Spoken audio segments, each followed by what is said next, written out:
जो किया है उस स्थान पर एक विलक्षण व्यक्तित्व बैठा हुआ है, एक महानायक बैठा है। मोदी के मंदिर का आपने पुजारी का नियुक्त किया है। हम आपसे सवाल जरूर करना चाहेंगे कि क्या आप इस मंदिर के पुजारी की कोई गलती की तो उसके कारण मंदिर तोड़ते हैं? नहीं तोड़ते। तो मुझे भी राष्ट्र गाय के विलक्षण व्यक्ति मोदी मंदिर का पुजारी नियुक्त किया है, तो हमसे कोई गलती हुई हो तो उसे माफ करेंगे और मोदी मंदिर को मजबूत बनाने के लिए एक नंबर पर सबसे ऊपर कमर के साथ बटन दबाइए और मोदी को मजबूत बनाइए। इसी नीति के साथ मैं अपनी बात समाप्त करता हूं।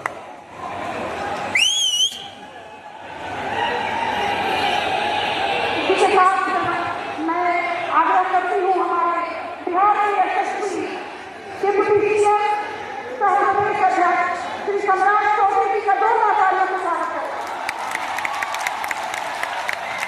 बोले भारत माता की जय जय श्री राम। आज दुनिया के सबसे बड़े लोकतंत्र के सबसे बड़े नेता आदरणीय नरेंद्र मोदी जी का मैं इस पावन धरती पर स्वागत करता हूं। चंपारण की पावन धरती पर और इस मंच पर उपस्थित सभी हमारे जो उम्मीदवार हैं, आदरणीय राधा मोहन जी, आदरणीय डॉक्टर संजय जायसवाल जी, आदरणीय लवली आनंद जी, आदरणीय सुनील कुमार जी और सम्मानित भाई, मैं सिर्फ ये कहना चाहता हूँ कि आपने 70 वर्षों के आजादी के बाद 2014 में जब देश के यशस्वी प्रधानमंत्री आदरणीय नरेंद्र मोदी जी को बनाया साथियों, ये देश बदल रहा है और देश मजबूती के साथ दुनिया में कितना जनता बच रहा है। हम यही आग्रह करेंगे जो कमिटमेंट पूरा आदरणीय प्रधानमंत्री जी ने किया है देश को विकास की ओर ले जाने का, देश को आगे कल्याण में आगे बढ़ाने का। हम यही आग्रह करेंगे चंपारण की पावन धरती पर एक वोट 25 तारीख को कमल काम और 30 साल के किसान पर देकर फिर से नरेंद्र मोदी की सरकार बनाने का काम कीजिएगा। बहुत बहुत धन्यवाद।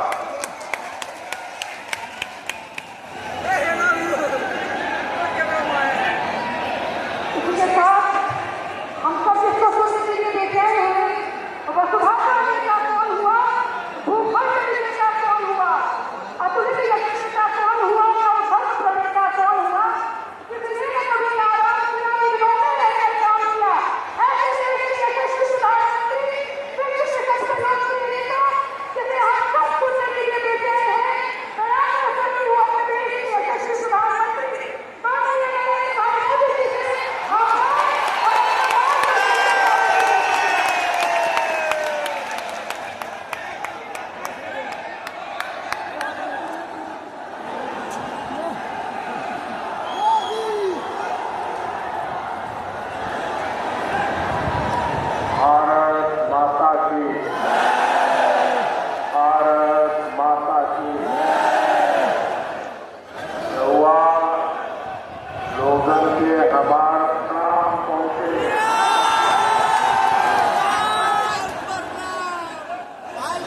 चंपारण की ये धरती प्रेरणा की धरती है। आपका ये स्नेह, आपका ये उत्साह, ये आशीर्वाद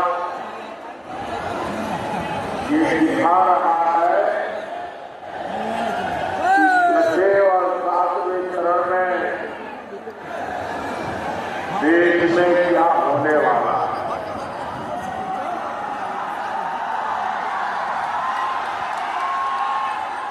अभी कल ही पहले 5 चरण का चुनाव पूरा हुआ। पहले चरण में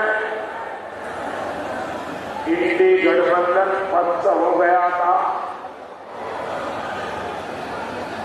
इसके बाद के चरणों में इंडी गठबंधन ध्वस्त हुआ। और अब कल जो 5वां चरण हुआ, इंडी गठबंधन पूरी तरह परास्त हो चुका है।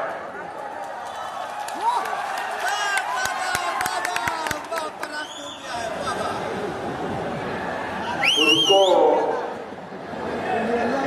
जनता का माई बाप समझने वाले इन्हें जनता ऐसी कराई हार देगी, ऐसी कराई हार देगी कि दुनिया देखती रह जाएगी।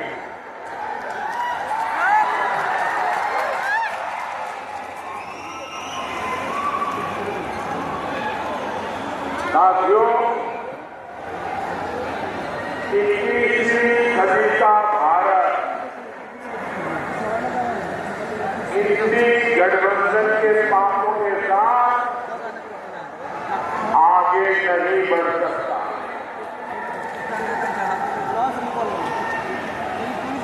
और इसलिए हर चुनाव में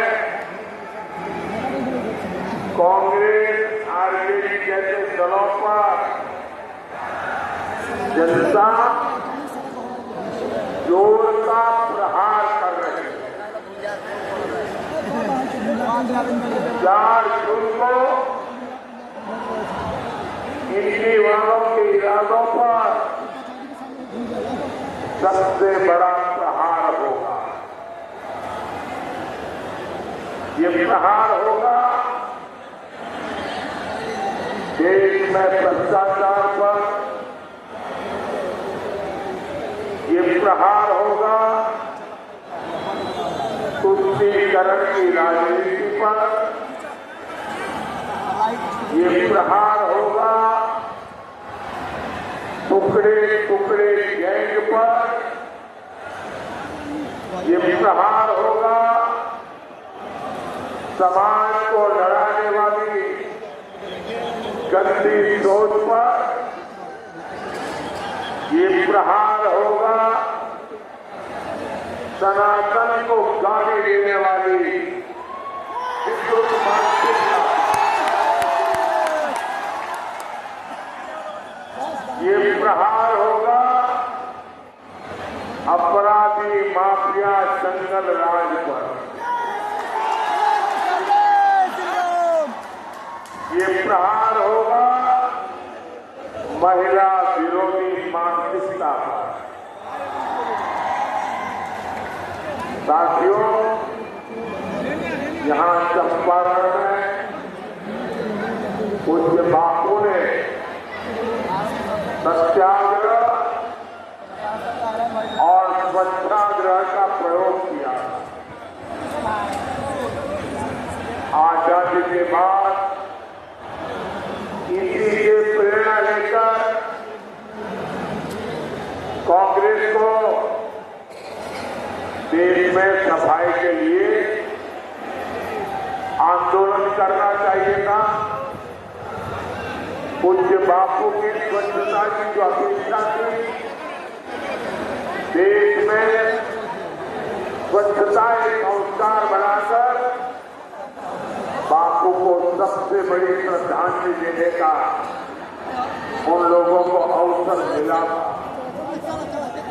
लेकिन उन्होंने सत्ता में आने के पहले दिन ही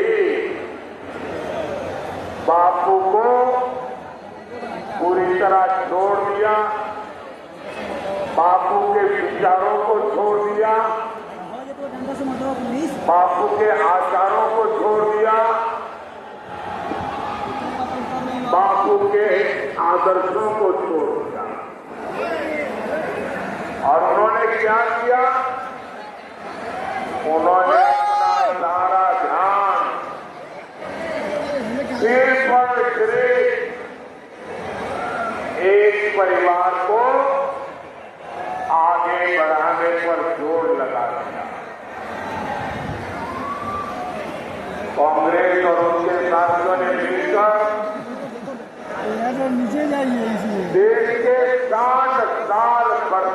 दिए, 3-3, 4-4 पीढ़ियों का जीवन तबाह कर दिया। आजादी के 60-70 साल बाद जब आपने एक गरीब मां के बेटे को आपकी सेवा करने का अवसर दिया,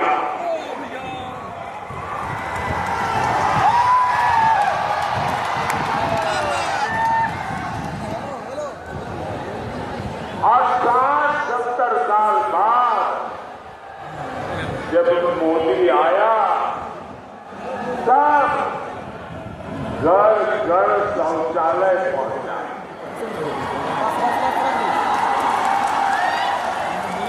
मैं गरीब मां का बेटा हूं, इसलिए मुझे पता है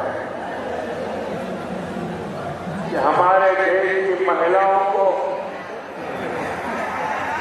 शौचालय जैसी सुविधा न होने से कैसे दिन काटना पड़ता। या तो सुबह सूर्योदय के पहले जाओ, या तो सूरज ढलने तक इंतजार करो। और इसके कारण मेरी माताओं बहनों के शरीर के स्वास्थ्य पर बहुत ही गंभीर परिणाम होते हैं। लेकिन उनको शौचालय की जरूरत गरीब को क्यों है? शौचालय की जरूरत मेरी मां बहन को क्यों है? इसकी समझ तक नहीं की पाई। आजादी के 60-70 बाद जब मोदी आया तो हर घर में बिजली पहुंची।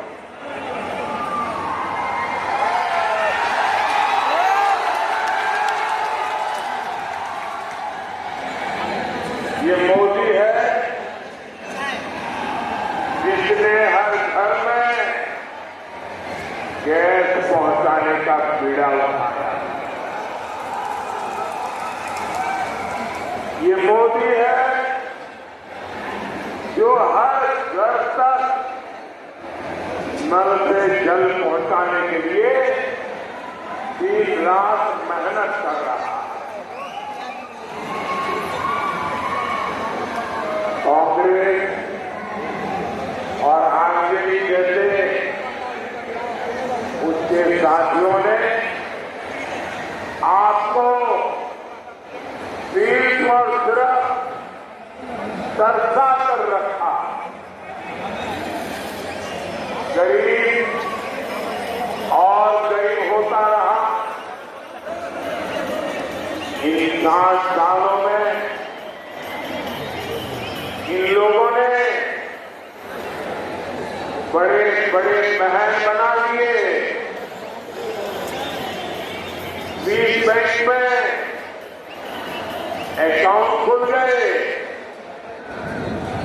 आपके पास पेट भरने को अन्न नहीं। लेकिन इन लोगों को तिजोरी में नोटों की गड्डियों, नोटों के पहाड़, उनकी अलमारियां नोटों से भरी रहती है। आपके बच्चों के पास पढ़ने के लिए स्कूल नहीं था, लेकिन इनके बच्चे विदेशों में जाकर पढ़ते रहे। गरीब परेशानी में था, मुश्किल में था, लेकिन इन्हें कोई फर्क नहीं पड़ा। साथियों, देश में गरीब की कूच तब शुरू हुई जब गरीब का ये बेटा प्रधान सेवक के रूप में आपकी सेवा में अपने लगा। पिछले 10 साल में मोदी का बहुत सारा समय पिछली सरकारों के गड्ढे भरने में निकला। जो काम 10 वर्षों में हुआ है, अब उससे ज्यादा काम अगले 5 साल में होगा।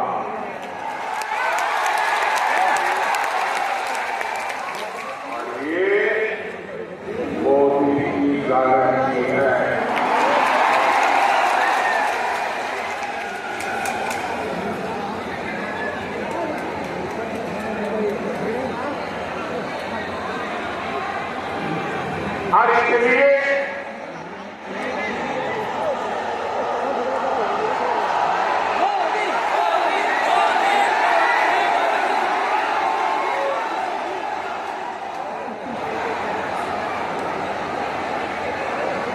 और इसलिए साथियों, मुझे केंद्र में एक बहुत मजबूत सरकार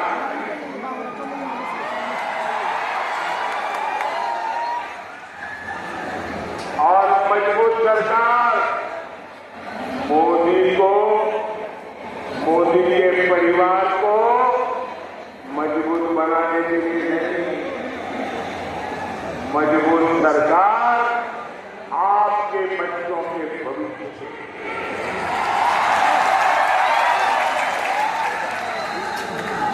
मजबूत सरकार आपके सपनों को पूरा करने, और इसलिए मैं आज पूज्य बापू की जन्मभूमि गुजरात से, पूज्य बापू की कर्मभूमि में आपसे आशीर्वाद मांगने आया।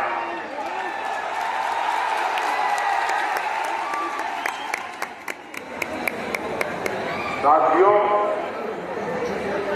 मैं हिंदुस्तान के कोने कोने में जा रहा हूं, जनता जनार्दन के दर्शन करने के लिए जा रहा हूं। 10 साल के मेरे काम का हिसाब देने जा रहा हूं, और जहां भी गया हूं एक ही स्वर सुनाई दे रहा है,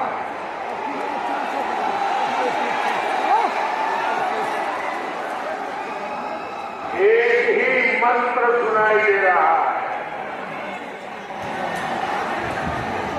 एक ही पुण्य सुनाई दे रही है। फिर एक बार, फिर एक बार, फिर एक बार, अब की बार, अब की बार 4 जून।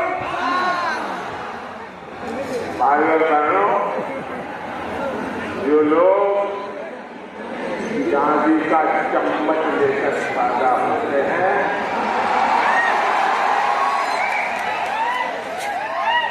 पता नहीं होता मेहनत क्या हो।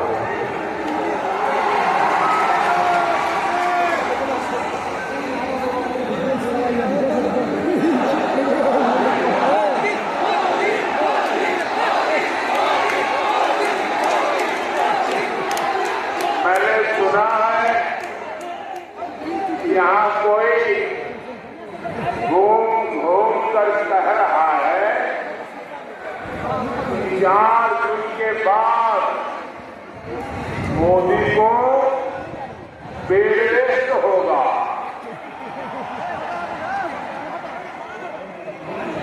भाई बहनों, मैं तो परमात्मा से प्रार्थना करता हूं, मैं तो यही कामना करता हूं, मोदी को क्या देश के किसी भी नागरिक के जीवन में बेड रेस्ट की नौबत नहीं आनी चाहिए।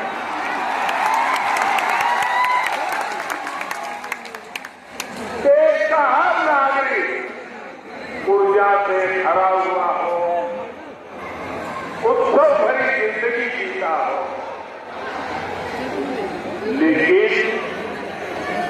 जंगल